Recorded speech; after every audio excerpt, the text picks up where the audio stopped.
Good morning, students. In this video, we will discuss topic of chapter number 2 is matter around us pure. So the topic here is saturated solution. Saturated solution is defined as when no more solute is further dissolved in a given amount of solution at a specific temperature. That means temperature is fixed and you are not able to dissolve more amount of solute in a same or a fixed quantity of solution. That is said to be saturated. Suppose I am taking a container having 100 ml of water. I added one spatula of salt into it. It gets dissolved. Again added second spatula of salt. It also gets dissolved. But the third time when I am adding spatula of salt, it is now not able to dissolve. That means it will remain at the bottom of the container, and hence that means the saturation point has been achieved where you are not able to dissolve more quantity of solute in a same amount of solution at the same temperature. This is said to be saturated solution. Now unsaturated solution, when more solute can be further added in the given quantity of solution at a specific temperature, is said to be unsaturated solution.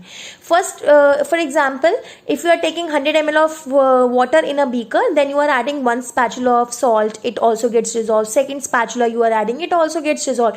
Third is also getting dissolved. So that means it has not achieved the saturation point. Thus that solution in which you are able to add more amount of solute into it, that is said to be an unsaturated solution. So when more solute is dissolved in given amount of solution at a specific temperature is said to be unsaturated solution. Now what is the effect of heating on saturated solution? Heating means you are raising the temperature. So when you raise the temperature or increase the temperature, the intermolecular spaces in the particles of water will get increased, and due to the more space, more salt can be further dissolved in the same quantity of solvent. But here we are raising the temperature. So that means when you increase the temperature, your saturated solution no longer remains saturated. It turns into unsaturated solution. So you are able to dissolve more quantity of solute into it, and thus saturated solution becomes more unsaturated solution on raising the temperature.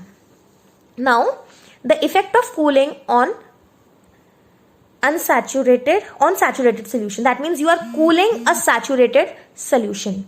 So saturated solution is the solution which is not able to dissolve more amount of solute in the same quantity of solution at a specific temperature.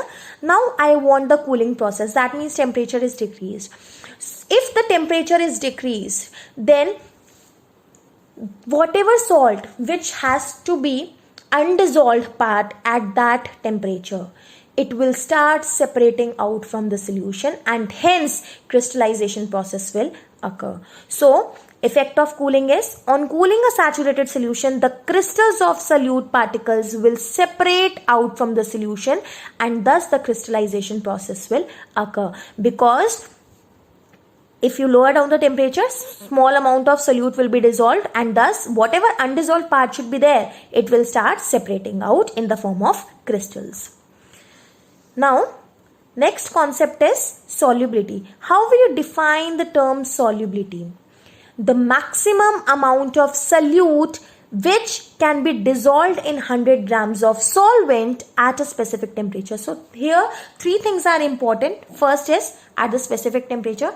Second thing is the amount of solvent is 100 grams, and this 100 grams of solvent requires maximum amount of solute that must be dissolved. So according to the definition, the maximum amount of solute which can be dissolved in 100 grams of solvent at a specific temperature is called solubility.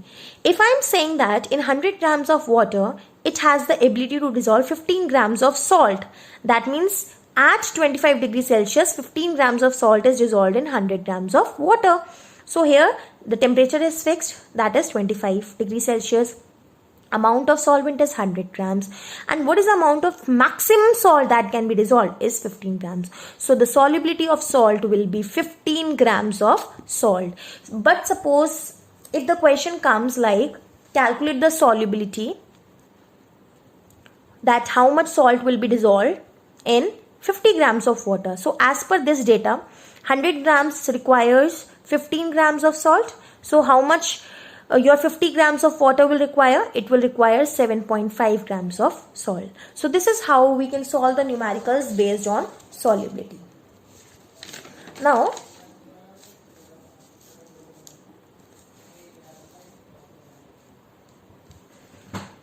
numerical based on solubility is, first question, 12 grams of potassium sulfate is K2SO4, dissolves in 75 grams of water at 60 degrees Celsius. That means at 60 degrees Celsius, 12 grams of K2SO4 is dissolved in 75 grams of water. And you are asked to calculate the solubility at this temperature. So solubility requires 100 grams of solvent according to the definition. So in the question, 75 grams of water dissolves 12 grams of K2SO4.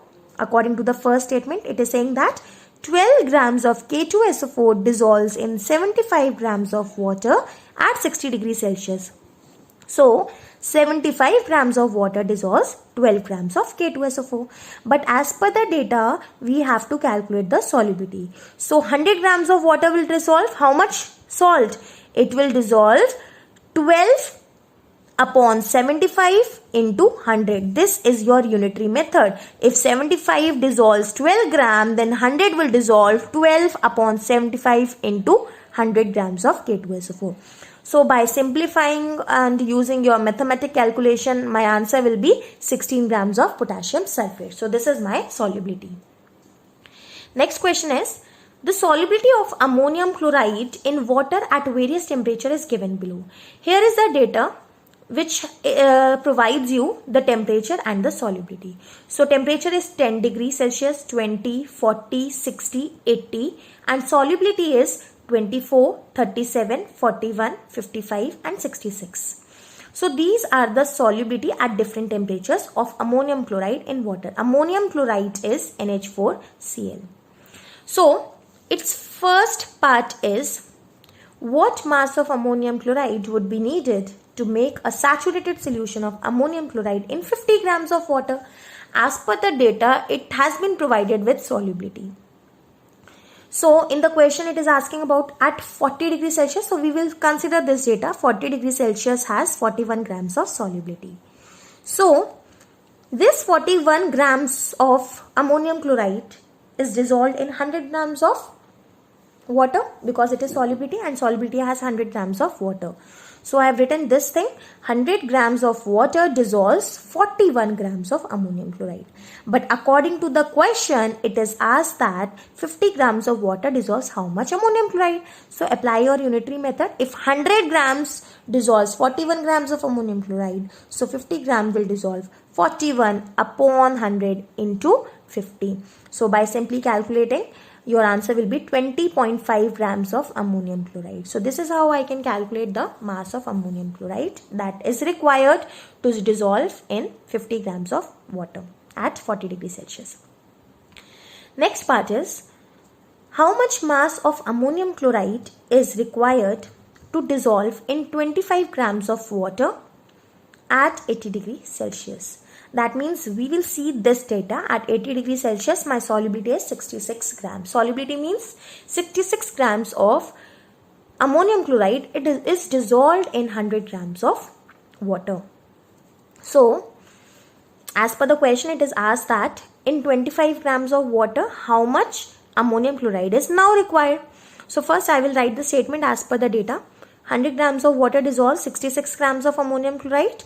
So I have to find the mass in 25 grams of water. So write 25 grams of water will dissolve your 66 upon 100 into 25. By simply mathematical calculations, your answer will be 16.5 grams of ammonium chloride. So this is how you can solve the numericals based on solubility. Coming to the next question. It is 21.5 grams of sodium chloride dissolves in 60 grams of water at 25 degrees Celsius. That means temperature is now 25 degrees Celsius. And mass of solute, that is sodium chloride, is 21.5 and it is dissolved in 60 grams. And you are asked to calculate the solubility. Solubility requires 100 grams of water. So that means you have to calculate the solubility in 100 grams of solvent. First I will write as per the statement, 60 grams of water dissolves how much solute? That is 21.5 NaCl, that is sodium chloride. So we have to calculate the solubility, and solubility requires 100 grams of water.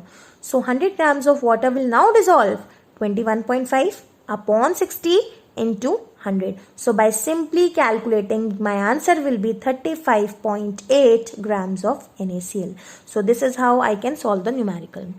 So the next concept is the effect of temperature and pressure on the solubility of solid in liquids. Now I have considered two factors, that is temperature and pressure. I will study the effect of these two on the solubility of solid in liquid. Solid की solubility liquid में, if I want to dissolve my salt into water, sugar into water, glucose into water, that means I will study the effect of temperature and pressure on the solubility of solid in liquid. So as we all know, when we increase the temperature, the intermolecular spaces between the particles of water will increase, and thus more solute can be further dissolved.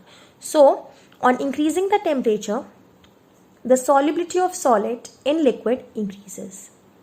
But what happens when you decrease the temperature? That means decrease the temperature means you are cooling. So the force of attraction between the constituent particles will increase and less intermolecular spaces will be there. So your solubility of solid in liquid will decrease.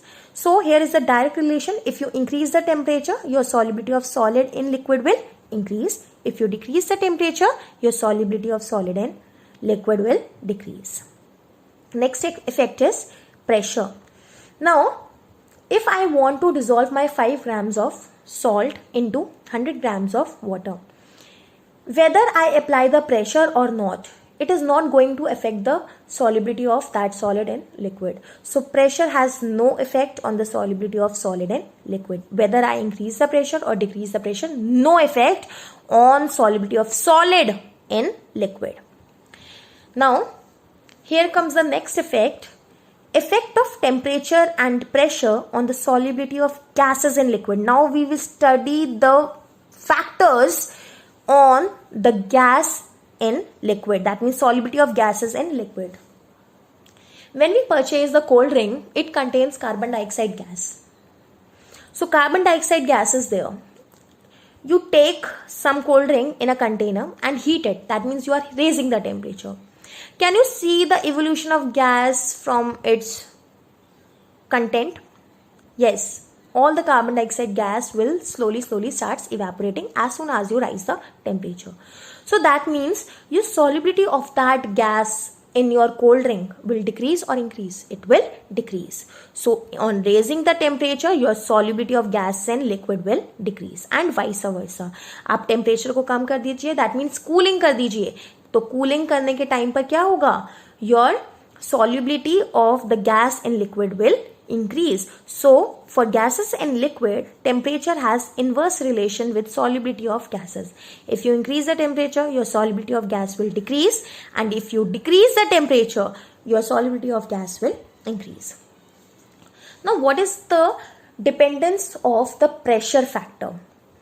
When we lose the cap of the bottle, that means we are opening the bottle, that means we are removing the pressure. So on removing the pressure, that means we are decreasing the pressure. So when the pressure is decreased, all the gases will come out from the cold drink, and that means now that CO2 is no longer dissolved in that cold drink. So if you decrease the pressure by opening the bottle, so pressure decreased, your solubility of gas in liquid also decreased because it escapes out. So pressure has direct relation with solubility. आपने pressure कम किया तो solubility gas की liquid में कम हो गई. But whenever you purchase the bottle, that is cold drink bottle from the market, there has to be a greater pressure inside the bottle, because there is a seal at the point of opening. So that seal applies the pressure on its surface, due to which you are not able to see the carbon dioxide particles in the cold drink bottle. So a tight pressure is there. As pressure is increased, that means carbon dioxide gas is there, but the solubility of that gas in liquid is more, and that is why you are not able to see that gaseous vapors. So on increasing the pressure, अगर आप बहुत tight से बंद करते हैं bottle को, so on increasing the pressure, your solubility of gas in liquid